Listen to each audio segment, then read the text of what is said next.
Welcome friends. चलिए मैं अभी आपको बताता हूँ आपको इन्वेस्टमेंट क्यों करनी चाहिए। एक कॉमन मैन हमेशा यही सोचता है कि उसे इन्वेस्टमेंट करने की क्या ज़रूरत है, वो तो सेविंग कर ही रहा है। या एक आधा सर्विस मैन है, उसको 50,000 रुपये महीने की सैलरी है, वो सोचता है मैं तो 20,000 रुपये महीने की सेविंग कर रहा हूँ, मुझे इन्वेस्टमेंट करने की क्या ज़रूरत है। लेकिन दोस्तों यहीं पर सबसे बड़ी गलती हो जाती है। और आपको अगर सर्विस है, आप सेविंग करते जाते हैं और लाइफ के ऐसे पड़ाव पे आपको पता चलता है कि आपने सेविंग की हुई रकम बहुत ही छोटी है। इसलिए दोस्तों निवेश क्यों करना चाहिए, सबसे पहले हम अभी इसी टॉपिक को समझेंगे। मैं अभी आपको बताने जा रहा हूँ एक ऐसी स्टोरी जो आप सभी को पता होना बहुत ही ज़रूरी है। हजारों सालों पहले हमारे यहाँ पे हमारे देश में एक छोटा सा शहर था, छोटा गांव था, जहाँ पे बहुत सारे लोग रहते थे।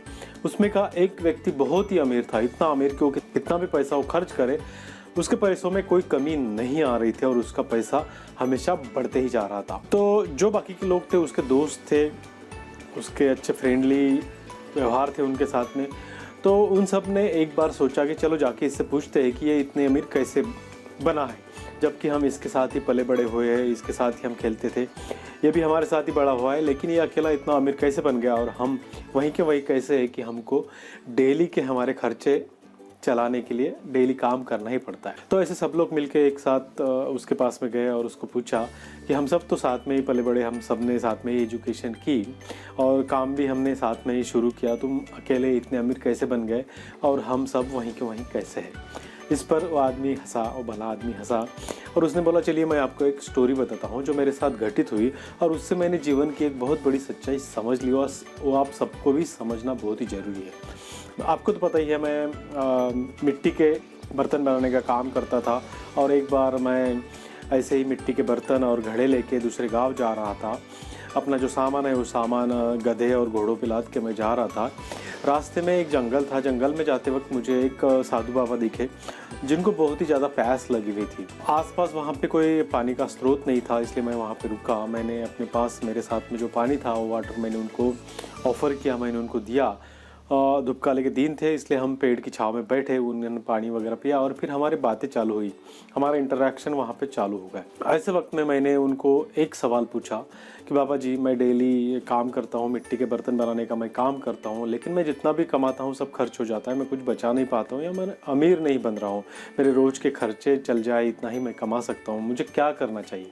ऐसे वक्त वो हंसे और बोले बेटा तुम जितनी भी चीज़ें करते हो, जो भी चीज़ें करते हो, खुद के लिए कपड़े खरीदते हो या बाकी का सामान रोज़मर्रा की चीज़ें तुम खरीदते हो, सबको तुम पे करते हो, लेकिन मुझे बताओ तुम जो भी कमाई करते हो उसमें की कमाई खुद को कितनी देते हो, खुद को कितना पे करते हो।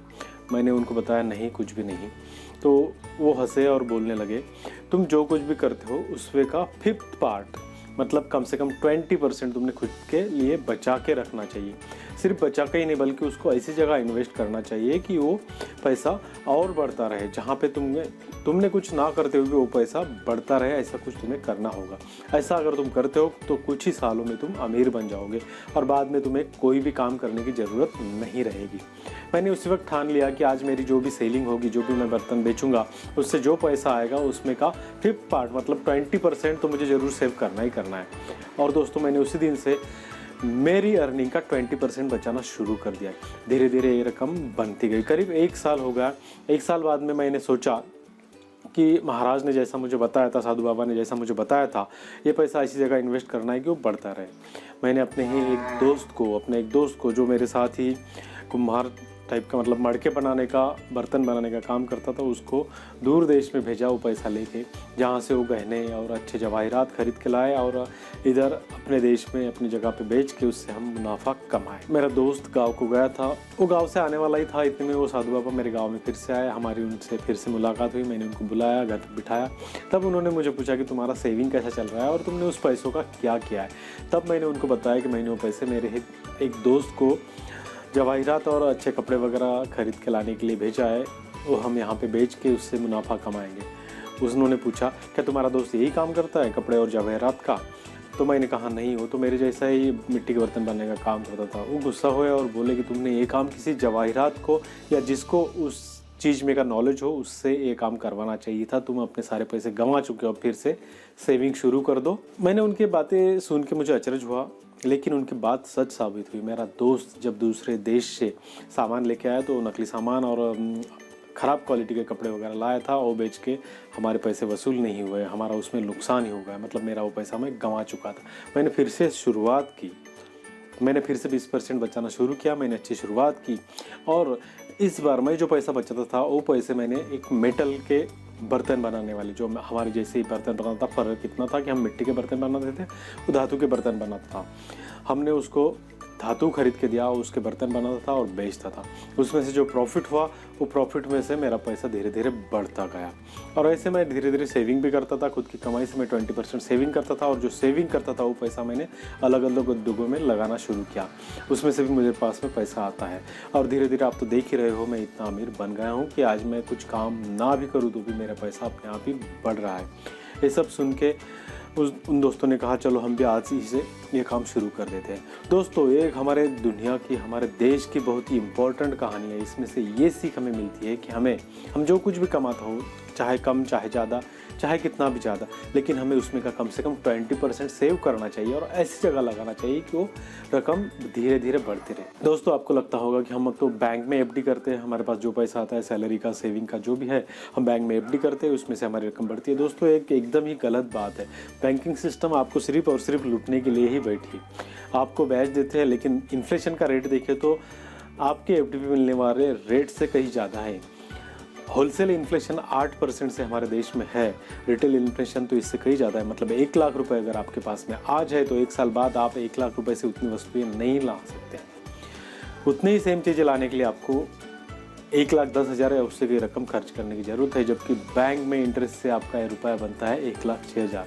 1 लाख के 1,06,000 होते हैं। आपको लगता है कि आपका पैसा बढ़ गया, लेकिन दोस्तों नहीं, ये एक गलत फहमी है और एक बहुत बड़ी गलत फहमी है। बैंक में आपका पैसा कभी नहीं बढ़ता है। तो आपका पैसा कहाँ बढ़ेगा? आप फिर पूछोगे हमें इन्वेस्टमेंट कहाँ करनी चाहिए, कहाँ पे हमारा पैसा बढ़ सकता है? दोस्तों, ऐसी कुछ चीज़ें जहाँ पे आपका इन्फ्लेशन की जितना है उससे अधिक पैसा बढ़ता है, वहाँ पे आपको इन्वेस्टमेंट करनी चाहिए। नंबर 1 है गोल्ड। जितना इन्फ्लेशन का रेट होता है लगभग उतना ही गोल्ड भी बढ़ता है। इसमें आपका पैसा सेफ रहता है, लेकिन गोल्ड घर पे ला के आपको रखना पड़ेगा, उसकी चोरी जाने का भी डर रहेगा। ये सब चीज़ें यहाँ पे है, इसलिए गोल्ड का उतना प्रेफर नहीं किया जाता है। दूसरा इन्वेस्टमेंट का ऑप्शन है प्रॉपर्टी और प्लॉट मकान लेके रख सकते हो। उसका रेट इन्फ्लेशन से ज़्यादा बढ़ता है, लेकिन प्लॉट मकान लेने के लिए आपको एकदम से भरपूर रकम की ज़रूरत गिरेगी और जब आप बेचना चाहे तब वो एकदम से नहीं बिकेगा। आपको ग्राहक ढूंढना पड़ेगा और बेचने में भी दिक्कत हो सकती है। और एक सबसे बेहतर ऑप्शन है किसी के चलते हुए अच्छे बिजनेस में इन्वेस्ट करना। किसी का, आपके दोस्त का या किसी का अच्छा बिजनेस है तो वहाँ पे उस बिजनेस में थोड़ी सी पार्टनरशिप लेके आपका पैसा इन्वेस्ट कीजिए। उसका प्रोडक्ट मार्केट में चल रहा हो, प्रोडक्ट की बिक्री हो, उसका सेल्स अच्छा हो, वहाँ पे अगर आप पैसा लगाते हैं तो आपको कई अच्छे रिटर्न मिल सकते हैं। दोस्तों, यहाँ पे पैसा लगाने का, अच्छी कंपनी में पैसा लगाने का और एक ऑप्शन है। आपने वॉरेन बफे का तो नाम सुना ही होगा। उन्होंने कहा है कि अगर आप जब सो रहे हैं तब भी आपका पैसा नहीं बढ़ रहा है तो आपको अपनी लाइफ भर, मतलब ज़िंदगी भर आपको कमाई करते रहनी पड़ेगी आपके रोज़ के खर्चे चलाने के लिए। दोस्तों, वॉरेन बफे ने शेयर में पैसा लगाया। अभी यहाँ पर हमारे देश के लोग सोचते हैं कि शेयर में पैसा लगाना क्या सेफ है? मैं कहूँगा हाँ, बिल्कुल सेफ है। कई लोगों का ये मानना है कि शेयर मार्केट एक सट्टा है, लेकिन ऐसी बात कतई नहीं है। मैं आपको समझाऊंगा शेयर मार्केट क्यों सट्टा नहीं है, शेयर मार्केट में आपका पैसा लगाने की उतनी रिस्क भी क्यों नहीं है। ये सब चीज़ें मैं आपको बताने जा रहा हूँ। सबसे पहला मुद्दा लेते हैं, शेयर मार्केट में बहुत ज़्यादा रिस्क है। दोस्तों, शेयर मार्केट में ऐसी कोई रिस्क नहीं है। शेयर मार्केट एकदम से नहीं डूबता है, आपका पैसा एकदम से नहीं जाता है। अगर आप पैसा अच्छी कंपनियों में लगाते हो, जो कंपनी की ग्रोथ हो, उनके प्रोडक्ट की मार्केट में डिमांड है, तो आपका पैसा धीरे धीरे बढ़ता ही रहता है। राकेश झुनझुनवाला, पोरिंजू वेलियार, डॉली खन्ना, ऐसे बहुत से नाम हैं जिन्होंने शेयर मार्केट से हजारों करोड़ की कमाई की। उनका पैसा तो नहीं डूबा, आपका कैसे डूबेगा?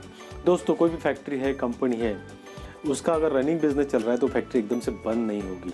उसका बिजनेस धीरे धीरे कम होता है, उसके प्रोडक्ट की डिमांड धीरे धीरे कम होती है। आपकी समझ में आ जाता है कि किसी प्रोडक्ट की डिमांड धीरे धीरे कम हो रही है। ऐसे वक्त में आप उसमें से आपका निवेश किया हुआ रकम, निवेश किया हुआ पैसा निकाल सकते हैं। दोस्तों, आपका पैसा एकदम से मार्केट में नहीं जाता है।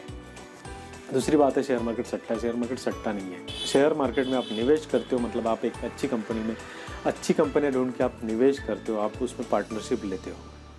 थर्ड ऑप्शन है मेरा शेयर मार्केट से कोई लेन देन नहीं है। दोस्तों सुबह से शाम तक आपका शेयर मार्केट से लेना देना है। सवेरे आप जब सबसे पहले उठ के कोलगेट का इस्तेमाल करते हो ना, तो कोलगेट जैसे आप यूज़ करते हो, कोलगेट की कंपनी के शेयर उधर बढ़ते हैं। मतलब कोलगेट लिस्टेड कंपनी है और उसके इस्तेमाल से आप उसको सपोर्ट ही करते हो। दूसरा, आप बालों में तेल लगाते हैं, पैराशूट यूज़ करते हैं, मैक्सिमम लोग पैराशूट यूज़ करते हैं। पैराशूट भी एक लिस्टेड कंपनी है। आप जैसे ही उसका तेल खरीदते हो, उसके शेयर में उतनी बढ़ोतरी होती है, उसका शेयर भी बढ़ते जाता है। सवेरे से शाम तक आप कपड़े, रेमंड वगैरह कंपनी के कपड़े आप पहनते हैं, तो वो भी शेयर मार्केट में लिस्टेड है। आप उस कंपनी को सपोर्ट ही कर रहे हो। हिंदुस्तान लीवर, लक्स साबुन आप यूज़ करते हो, वो भी शेयर मार्केट में लिस्टेड है। जितने भी प्रोडक्ट आप यूज़ करते हो, जो भी कंपनी शेयर मार्केट में लिस्टेड है, उसको आप सपोर्ट ही कर रहे हो। आपकी वजह से वो शेयर का भाव उधर बढ़ रहा है। इसलिए ये गलतफहमी छोड़ दीजिए कि आपका शेयर मार्केट से कोई लेना देना नहीं है। आपका सवेरे से शाम तक शेयर मार्केट से लेना देना है। इवन देश की इकोनॉमी जैसी है, उस पर ही आपका पैसा और आपके पैसे का मूल्य निर्धारित होता है दोस्तों। इसलिए ये गलतफहमी में बिल्कुल मत रहिए कि आपका शेयर मार्केट से कोई लेन देना नहीं है।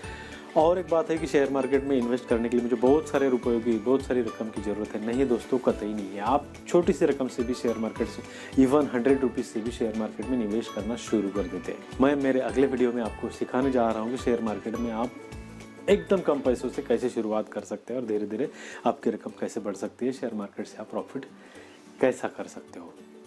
धन्यवाद दोस्तों।